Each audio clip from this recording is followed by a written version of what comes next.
Qu'ils entretiennent les routes, vous soignent à l'hôpital ou enseignent à vos enfants, les agents publics n'ont rien à vous vendre.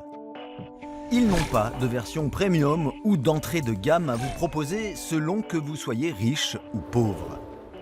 Ils sont là pour offrir à tous le même service et ainsi contribuer à faire vivre la devise républicaine « Liberté, égalité, fraternité ».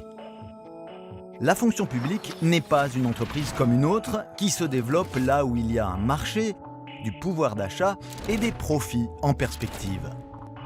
Or, depuis des décennies, force est de constater que pour les gouvernements successifs, rien à vendre rime avec absence de valeur. Aux yeux des ultralibéraux, une activité qui ne dégage pas de profit est une activité coûteuse. Et qu'est-ce qu'on fait avec les coûts dans le petit manuel ultralibéral décliné au public? On taille dedans. Depuis janvier 2000, avec le blocage du point d'indice, les agents publics ont perdu plus de 30% de pouvoir d'achat.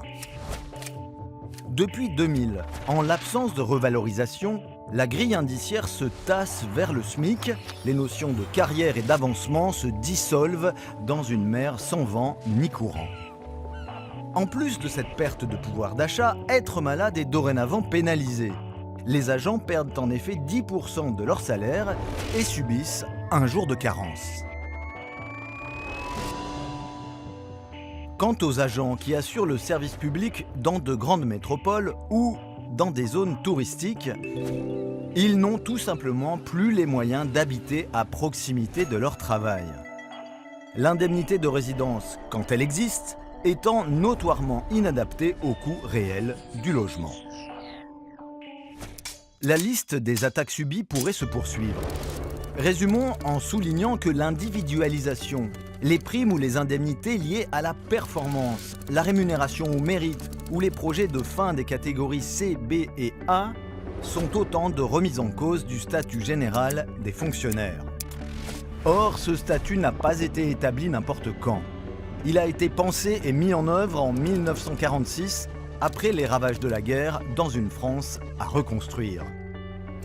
Pour FO, c'est donc un choix de société bâti de longue date, issu des valeurs du Conseil national de la résistance, qui est attaqué avec constance. Et quand le service public est attaqué, ce ne sont pas les plus riches qui souffrent, mais précisément ceux dont le service public est le seul patrimoine.